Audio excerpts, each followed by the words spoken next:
So we're here with Connecting Ground, meeting with Ricky Manresa, and we're going to be asking him some questions to learn more about his involvement with the neurodiverse community. And so Ricky, thanks for joining us. No problem. So tell me a little bit about yourself and your company. So I'm an electrical contractor. I just started my own business about 2 years ago. I've been an electrician now for about 12 years. It was always okay. I needed to do more. I was never like satisfied with my other jobs. I always wanted to, I'm a go-getter. I always wanted more. There's never a time where I get something and I'm like content. So I'm always trying to pursue the next thing. So this is great for me. So my whole thing is I was never diagnosed with like ADHD or anything, but I know I definitely had an issue because I've been looking up just different videos on ADHD. Every symptom that anyone mentions, any doctor, it's like, it's me. And like when I was a child, I had such a hard time passing school since elementary school all the way to I dropped out of high school because I just couldn't do it. I had to get my GED. And my parents' thing was, it's not their fault. They just weren't educated. They were always like, oh, you're just lazy. You don't want to do your homework, which is like, that wasn't the case. Cause like, I obviously could pay attention and like in the areas that I was interested in. But like, if you offered me $1 million, like, hey, just read this paragraph. Like I would literally read a sentence and just start thinking about me doing something over there, then start looking over here. Then I would be like, all right, let me focus on I'm going back into the paragraph. It would take me literally to the point where I was in tears. I couldn't do it, just could not do it. But then what I noticed was like, I was very physical, like hands-on. So like, I would love taking apart my bike. Like I was very mechanical where I actually like needed to do something. That's why parents are like, oh, well, he can play video games and actually, yeah, because you're stimulated. You're actually like your mind's working. And I'm Right. sure it's working a lot more than as if a teacher's teaching you something where it's, yeah, they could be boring or everyone I'm sure has minor symptoms of not being able to pay attention, but you know it's an issue when like you really cannot just pay attention. You can't. And I'm sure there's a million different aspects. Like some people are hyperactive. Like I don't really tap my pen but like if you start talking, I'll cut you off and like finish your sentence and people will get annoyed. Like, no, that's not what I was going to say. Like I'll try to like jump ahead of you and just, but anyway, as soon as I kind of figured out that like everyone would always like know that I'm good at things, like we're almost like they would just say I'm talented. Just like if I played sports, I was always like the best one. Anything I did, I was always kind of like on a different level with. Like when I played an instrument, I would literally just be able to zone in and like almost hyper focus where it was like, I could only do this. And like even now, like my wife will try talking to me and I'm just like thinking about my job, which is obviously very fulfilling, but I'm unorganized still. That's like one of the big things that I can't seem to get straight is organizing anything. Like I can't, if I had said, you want to come work with me today, you'd probably have a panic attack just the way I run my business. Cause like my calendar I can't even put a date for next week. Cause it's just every day it's improvised. So what do you do? What does your company do? So I'm an electrical contractor. We do mostly residential generators, whole house generators, just electricity, basically regular standard residential lights, outlets. We do bigger jobs like whole houses, basically like kind of like a month-long project. Right now we're kind of small. We have like 3 or 4 guys, but we kind of got here pretty quick. Like I started last year and I already have a couple guys.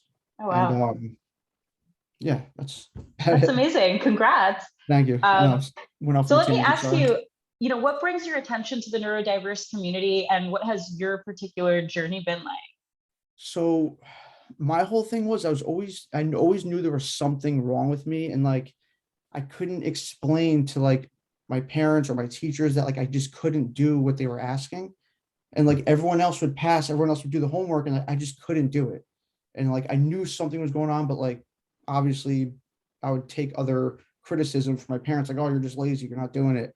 So like, that's all I knew. I thought I was just lazy and I just couldn't do it. And, I'm sorry, what was the question? My whole process as What far your as, journey has been like? Yeah. oh, so the journey, it's been rough, I'm not gonna lie, but I think it was best for me because I learned firsthand how to deal with my own way of thinking, I guess, or how my brain works. I kind of learned how to utilize the strengths. I still have weaknesses, but I kind of, whether I delegate those tasks at my job to like the administrator to do the scheduling or what, but as far as the process, it's never ending. Like you're always learning something. You're always trying to figure out what's the best thing for you.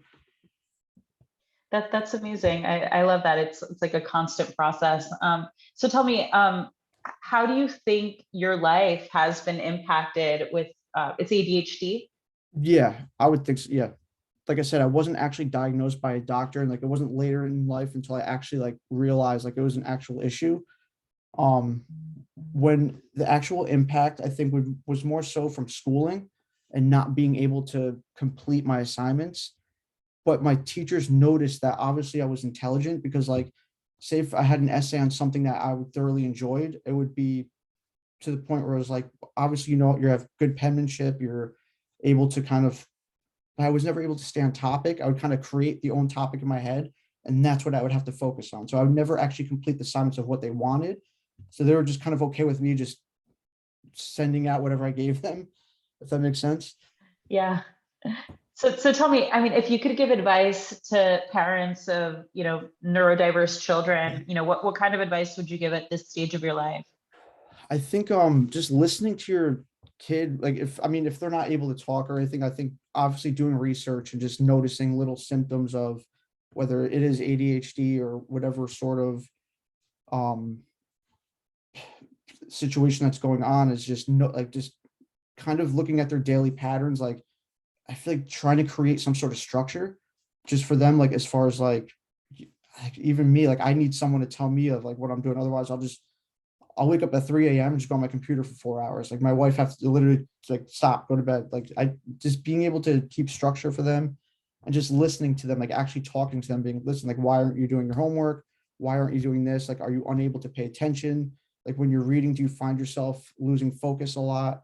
The hard thing is like everyone deals with it, but it's like when it's actual problem and like you really cannot contain it, if that makes sense. Right. So it sounds like Um, asking the right questions, really yeah. observing.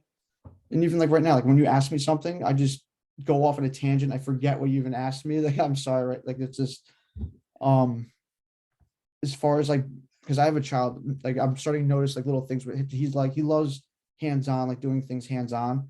So the one thing that I was really trying to like get out there was like there's nothing wrong with the trades. Like if your kid was like electricity is great, obviously there's hazards to it, but like there's safe ways to kind of learn it. Anything that's stimulating with like they can do with their hands, whether it's a puzzle, you'll notice like areas where they are excelling at. Obviously, like try to see what they can do, like prepare them for the future. Like what can they do for work that's going to be involving that type of work? If they like taking their bike apart, maybe they like mechanics or they like figuring stuff out or troubleshooting if something's wrong. Um, I just think the whole thing of like forcing books and like things that aren't interesting is it's tough because it's like they're just gonna get upset. They're like it's sometimes you just can't like try to find what their interests are, like Right. see what they're interested in and then talk to the teacher and like listen, like we try like when you get homework assignments, like we try to have them sit down, read it, her, him, whoever's doing the assignment. Just paying attention to the kid and listening to him. No, that sounds like great advice to give to parents. And thank you so much for joining us. I mean, as you know, Connecting Ground is a hub for the neurodiverse, and we're looking to connect, parents and caretakers and, neurodiverse individuals themselves and provide, resources and information. So I think videos like this and interviews like this really shine a light on, different types of neurodiverse, conditions It's so and complex.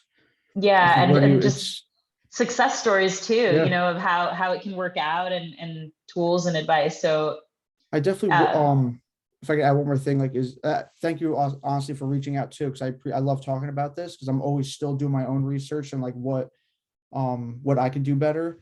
And honestly, like I wouldn't even like if I was talking like parents, like I wouldn't even be upset because like there's things that I can do that other people who may not have I don't even call it an issue because like I feel like sometimes it helps me. But obviously paying attention to those weaknesses and like trying to either not let them disrupt your life, whether it's medication that they're providing them, because like there's at the end of the day, there's no cure. Like they can give you stimulants or whatever they're going to try to do, like prescription wise, but like there's nothing's really curing it. It's kind of just like kind of letting them focus, I guess. And anyone can reach out to me. My email is ricky@manresaelectric.com. I don't know if that's backwards or not, but I don't know if we could post it or you could post it. Anyone could always call me. We could chat. Always open to talk about Absolutely. it. No, thank you so much. I think this is going to be really impactful and helpful for a lot of people. So thank you for your time, Ricky, and for everyone watching. This is Ricky Manresa, and his company is called Manresa Electric. Thank you for your Thank you time so much. today. Yeah, thank you. Bye-bye.